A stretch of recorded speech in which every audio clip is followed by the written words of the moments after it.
ओम नमः शिवाय। हर हर महादेव। आज चैत्र माह की पंचमी तिथि और बुधवार है। चैत्र नवरात्रि के दौरान आने वाली पंचमी तिथि को श्री पंचमी के नाम से भी जाना जाता है। पंचमी तिथि हिंदू वर्ष की पहली पंचमी तिथि होती है और इसका बहुत ही खास महत्व होता है। चैत्र माह के शुक्ल पक्ष की पंचमी को लक्ष्मी की पूजा और व्रत किया जाता है। श्री पंचमी का व्रत करने से महिलाओं को सौभाग्य की प्राप्ति होती है और घर में सुख और समृद्धि का वास होता है। दरिद्रता और रोगों का नाश होता है। इस व्रत के प्रभाव से सारे परिवार जन लंबी आयु वाले होते हैं। कई जगह पर यह व्रत मनोकामना पूरी करने के संकल्प के साथ किया जाता है। चैत्र माह के शुक्ल पक्ष की पंचमी तिथि को लक्ष्मी की पूजा और व्रत करने से हर तरह की सिद्धि प्राप्त होती है और जो काम सोच रखे हैं वह अवश्य पूर्ण होते हैं। इसके साथ साथ नवरात्रि के 5वें दिन माँ दुर्गा के स्कंद माता स्वरूप की पूजा अर्चना की जाती है। स्कंद माता का पूजा करने से नकारात्मक शक्तियों दूर होती है और कार्य में आने वाले विघ्न दूर होकर हमारा कार्य संपूर्ण होता है। स्कंद माता की भक्ति भाव से पूजा अर्चना करने से व्रत करने से जातक की सारी मनोकामनाएं पूर्ण होती है और मोक्ष की प्राप्ति होती है। भगवान कार्तिकेय की माता होने के कारण माँ दुर्गा इस स्वरूप को स्कंद माता का नाम मिला था। तभी तो दुर्गा माता के 5वें स्वरूप स्कंद माता की गोद में कार्तिकेय विराजमान होते हैं और उनके उन्हीं स्वरूप की इस दिन पूजा की जाती है। जो भी माता रानी के भक्त स्कंद माता का व्रत रखे तो पूजा अर्चना करने के बाद स्कंद माता की कथा और दुर्गा शब्द का अवश्य पाठ करें, अवश्य सुने। तो अपने सुनते हैं आज की कथा। आप सभी की मंगल कामना के करते के साथ अब सुनेंगे हम पहले सुनेंगे गणेश जी महाराज की कहानी। गणेश जी महाराज की जय हो। एक बार की बात है, एक बुढ़िया गणेश जी भगवान की बहुत ही भक्ति किया करती थी। सुबह जल्दी उठती, स्नान करके पहले गणेश मंदिर जाती, गणेश जी को सिंदूर से तिलक करती और गुड़ का भोग लगाती। बड़े ही श्रद्धा भाव से गणेश जी के नामों का स्मरण किया करती थी। उसका नियम था, चाहे आंधी हो या तूफान, वह बुढ़िया गणेश जी के मंदिर जरूर जाती थी। ऐसा करते करते सालों बीत गए तो गणेश जी भगवान उस बुढ़िया की भक्ति से बहुत ही प्रसन्न हुए। तो एक दिन उसे सपने में दर्शन देकर कहने लगे कि बूढ़ी माई, मैं तुमसे बहुत ही खुश हूँ, तो वरदान मांग, क्या ही मांगना चाहती है। तो बुढ़िया कहने लगे कि हे गणेश जी महाराज, आपने मुझे दर्शन दिए, इससे अच्छा मेरे लिए क्या हो सकता है। मांगना तो मुझे कुछ नहीं आता है, मैं क्या मांगूं। इस तरह फिर बुढ़िया सोचने लगे तो गणेश जी महाराज कहने लगे कि बूढ़ी माई परेशान मत हो, मैं कल फिर आपके सपने में आऊँगा, तब तुम आराम से सोच लेना तुम्हें वरदान में क्या मांगना है। वरदान में तुम्हें एक ही दूंगा। ऐसा कहकर गणेश जी भगवान अंतर्ध्यान हो गए और उस बुढ़िया की आंखें खुल गई। आँख खोली तो सुबह हो चुकी थी। तो बुढ़िया सोचने लगी कि घर में अन्न और धन भी नहीं है, मेरे कुल में दीपक भी नहीं है, मैं क्या मांगूं, मेरी तो समझ में नहीं आता। तो इस तरह सोचते हुए बुढ़िया ने अपने पुत्र को बुलाया और पूछा कि बेटा, मुझे गणेश जी ने रात में सपने में दर्शन दिए थे और बोल रहे थे कि मैं तुम्हारी पूजा पाठ से बहुत ही प्रसन्न हूँ, मैं तुम्हें एक वरदान देना चाहता हूँ, मांगो क्या मांगती हो। तो मुझे तो समझ ही नहीं आया कि मैं क्या मांगूं। बेटा तू बता दे मुझे क्या मांगना चाहिए। तो बुढ़िया का पुत्र कहने लगा कि माँ, तुम गणेश जी से बहुत सारा धन दौलत मांग लो, हमारी गरीबी दूर हो जाएगी, तो हमें सब कुछ मिल जाएगा। लोगों को देखो कितनों ऐसे आराम से रहते हैं, हमारे भी सपने पूरे हो जाएंगे। तो बेटे की बात सुनकर बुढ़िया ने बहू को आवाज़ लगाई। तो बहू आई और सासू माँ से पूछने लगी कि माँ जी कहिए क्या बात है, आपने मुझे किस लिए बुलाया है। तो उसकी सास कहने लगी कि बेटा, रात मुझे सपने में गणेश जी भगवान ने दर्शन दिए हैं और वह कह रहे हैं कि मैं तुम्हें वरदान देना चाहता हूँ, मेरी तो समझ में नहीं आता है कि मैं क्या मांगूं। तू सासू माँ की बात सुनकर बहू कहने लगी कि माँ जी, यह तो बहुत अच्छी बात है, आप गणेश जी से पोता मांग लो। क्या आपका मन नहीं करता कि हमारे घर में नन्हे शिशु की किलकारी गूंजी, हमारा भी वंश आगे बढ़े। तो बुढ़िया कहने लगी कि बेटा, तेरी बात तो सही है। अब बुढ़िया तो कसमें कसमें थी कि गणेश जी ने तो एक वरदान देना है, उसमें मैं क्या मांगूं। तो वह बुढ़िया सोचती सोचती पड़ोस में अपनी सहेली के पास गई और जाकर पूछने लगी कि बहन, तुम मुझे बता कि मैं क्या मांगूं। तो बूढ़ी माई की सारी बात सुनकर उसकी पड़ोसन कहने लगी कि बहन, तू तो अब थोड़े दिन जिएगी, क्यों तू धन मांगे और क्यों तू नाती मांगे, वह तोरे किस काम की। तू ऐसा कर, गणेश जी भगवान को कह देना कि बुढ़ापे तक मेरी आँखों की रोशनी बनी रहे। आदमी बूढ़ा हो जाने पर बाद में अपनी रोशनी खो देता है और आँखों के बिना तो जीना बहुत ही कठिन है। बेटा, बहू तो अपने सुख की चीज़ें मांग रहे हैं, लेकिन मुझे तो लगता है कि पूजा पाठ तुमने की है तो तुम्हें अपने लिए ही कुछ मांगना चाहिए। तो बुढ़िया को तीनों की बातें सही लगी, लेकिन दुविधा यह थी कि गणेश जी ने तो केवल एक ही वरदान देने की बात कही थी। तो बुढ़िया ने अपने मन में कुछ विचार किया और सो गई। गणेश जी ने बुढ़िया को सपने में दर्शन दिए और कहा कि बूढ़ी माई, वरदान मांगो। तो बुढ़िया कहने लगी कि प्रभु, मुझे और तो कुछ नहीं चाहिए, मेरी तो एक ही इच्छा है कि मैं अपने पोते को सोने की थाली में सोने के चम्मच से भोजन करता हुआ देखूं। तो बुढ़िया की बात सुनकर गणेश जी मुस्कुराते हुए कहने लगे कि मैया, तू तो बोल रही थी कि मुझे मांगना ही नहीं आता, लेकिन तूने तो मुझे ठग लिया। तूने तो एक ही वरदान में अपने लिए आंखें, धन और पोता तीनों चीज़ मांग लिए। आंखें होगी तो देख पाओगी, धन होगा तो पोता सोने की थाली में भोजन करेगा। तुमने तो बहुत ही चतुराई से एक ही वरदान में सारी चीज़ें मांग ली। मैं तुम्हारी भक्ति और बुद्धिमानी से बहुत ही प्रसन्न हूँ। जैसा तुमने वरदान मांगा है वैसा ही फल तुमको प्राप्त होगा। ऐसा कहकर गणेश जी भगवान अंतर ध्यान हो गए और बूढ़ी माई को जैसा मांगा था वैसा सब कुछ मिल गया और बेटा भी खुश, बहू भी खुश। बहू बेटू के देखकर बुढ़िया भी खुश हो गई। हे गणेश जी भगवान, जैसा उसने बुढ़िया को माई को दिया वैसा सभी को देना, सबकी मनोकामना पूर्ति करना। आज अपने सुनते हैं नवरात्रि व्रत में 9 दिन तक सुने जाने वाली पुण्यमय कथा। इस कथा को सुनने मात्र से हमारे घर में दुख और दरिद्रता का नाश होकर घर में सुख समृद्धि का वास होता है। तो प्रेम भाव से कहिए, दुर्गा माता की जय हो। माँ दुर्गा का आशीर्वाद हम आप सब पर हमेशा बना रहे। पुराने समय की बात है, एक गांव में एक महिला रहती थी। उसके 10 साल का एक बेटा था। पति का मृत्यु हुई कई साल बीत चुके थे। वह बेचारी जंगल में जाती, लकड़ियां काट कर लाती और बेचकर अपना और अपने बेटे का पालन पोषण करती थी। वह बहुत ही सीधी थी। धर्म पूजा पाठ के बारे में तो कुछ नहीं जानती थी, परंतु वह किसी का दिल नहीं दुखाती थी। हमेशा दूसरों के लिए तैयार रहती थी। जब वह दूसरों का भरा पूरा परिवार देखती, पति का साथ देखती, बच्चों को अपने माँ बाप के साथ देखती, तो मन ही मन बड़े उदास हो जाती और सोचती कि मैंने ना जाने पिछले जन्मों में ऐसे कौन से बुरे कर्म किए थे जिसकी वजह से आज मेरे बच्चे के सर से पिता का साया उठ गया है और मैं दर दर के ठोकरें खाती फिर रही हूँ। मेरी कौन कर्म की सज़ा मेरे बेटे को मिल रही है। एकांत में आंसू बहा लेती। आंसू पोंछकर लकड़ियाँ लेने जंगल में चली जाती।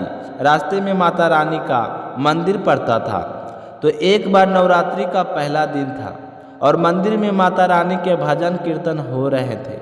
सारी महिलाएं बहुत ही खुश होकर कोई ताली बजा रही थी, कोई नाच रही थी और माता रानी के भजनों का और इनकी महिमा का गुणगान कर रही थी।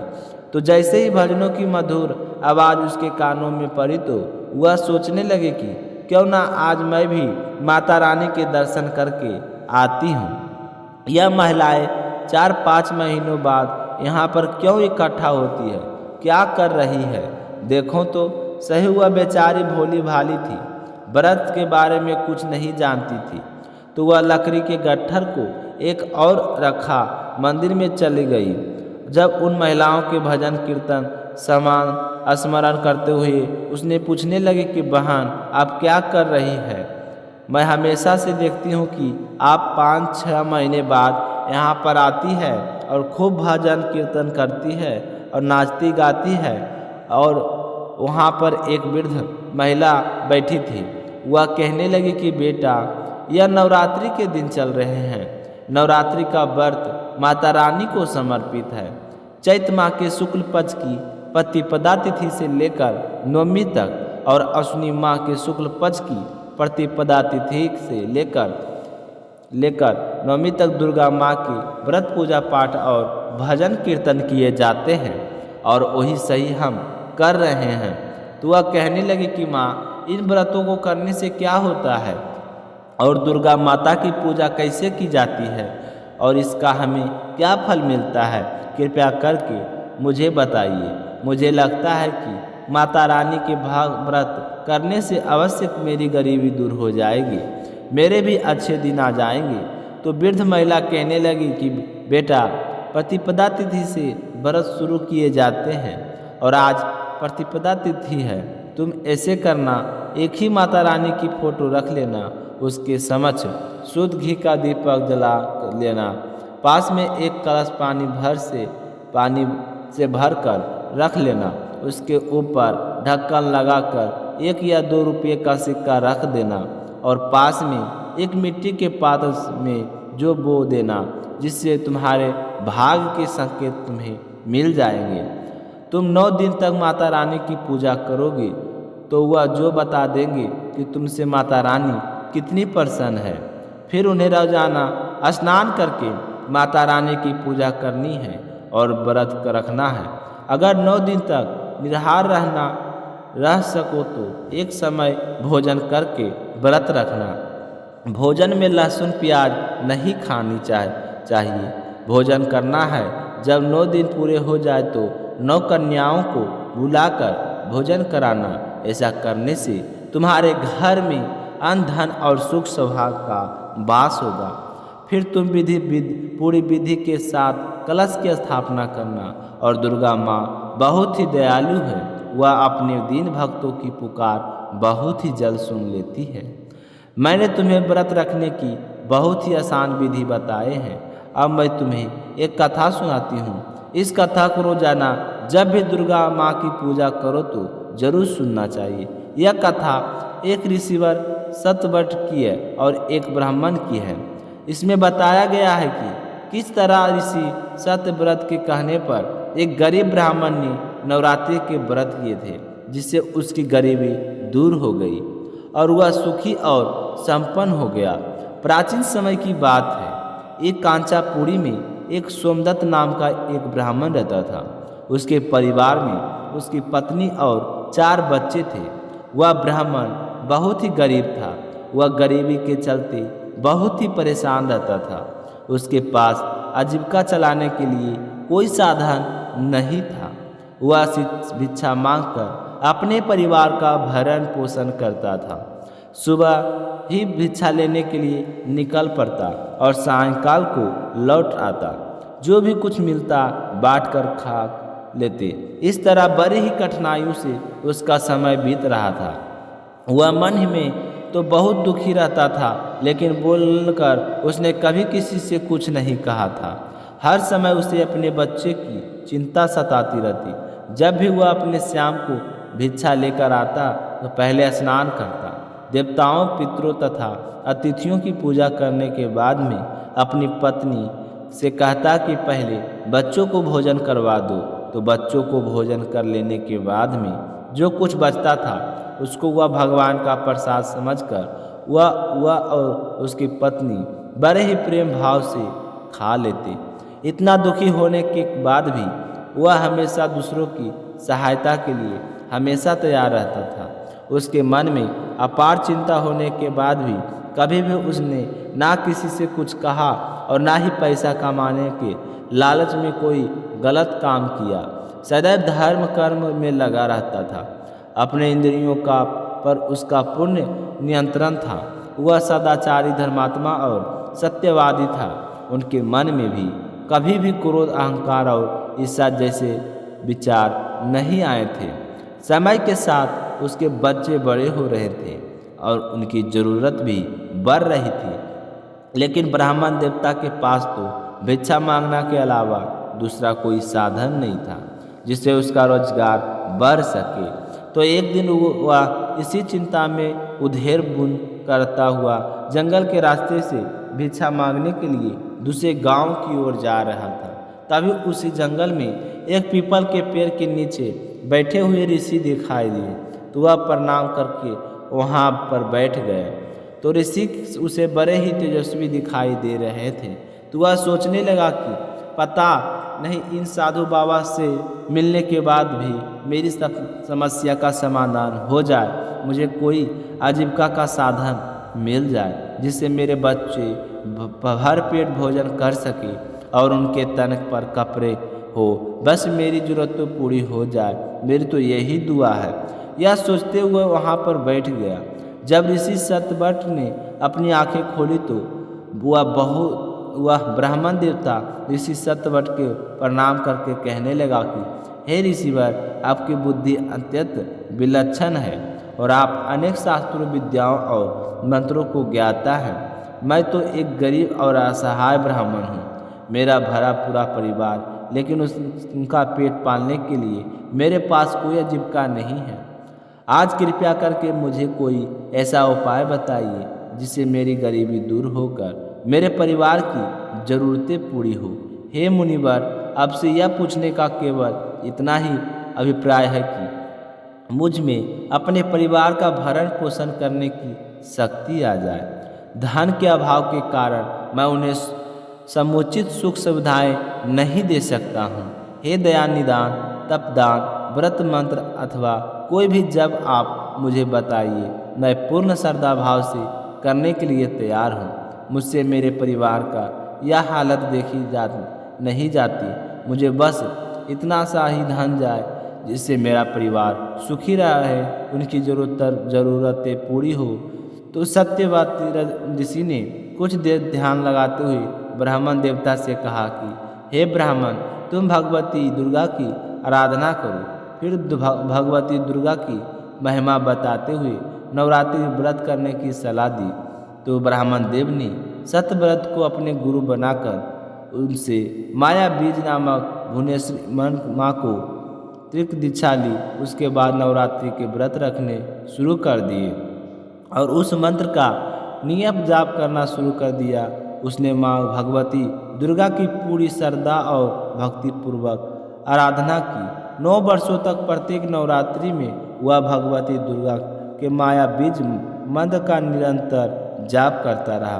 तो ब्राह्मण देव की कठिन तपस्या से 9वें साल दुर्गा माता प्रसन्न होकर उसे दर्शन दी और कहा कि हे ब्राह्मण, मैं तुम्हारी तपस्या से बहुत ही प्रसन्न हूँ। मैं तुम्हें अभीष्ट वरदान देती हूँ। तुम्हें संसार का समस्त वैभव का सुख समृद्धि मिलेगी। तुम्हारे घर में अन्न धन की कभी कोई कमी नहीं रहेगी। समाज में तुम्हें खूब मान सम्मान मिलेगा।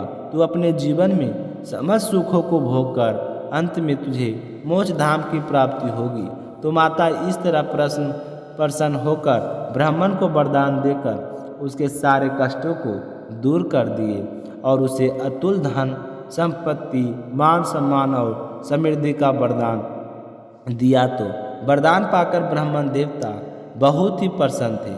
फिर जिस तरह दुर्गा माता ने वरदान दिया था, उसके घर में अन्न धन की कोई कमी नहीं रही। सुख समृद्धि का वास हो गया। घर में अन्न धन से परिपूर्ण हो गया। फिर वह देवता अपने जीवन के समस्त सुखों को भोग करता हुआ अंत में मोक्ष धाम को गया। इस प्रकार माँ भगवती ने प्रसन्न होकर अपने गरीब ब्राह्मण की गरीबी दूर की और उसके सभी कष्टों का निवारण किया। बोलिए दुर्गा माता की जय हो। सभी श्रोताओं को बहुत बहुत धन्यवाद। आप हमेशा यूं ही अपना साथ और सहयोग बनाए रखें। भगवान श्री हरि विष्णु आपकी समस्त मनोकामनाएं पूर्ण करें। आप सभी की मंगल कामना के साथ ओम नमः शिवाय। हर हर महादेव।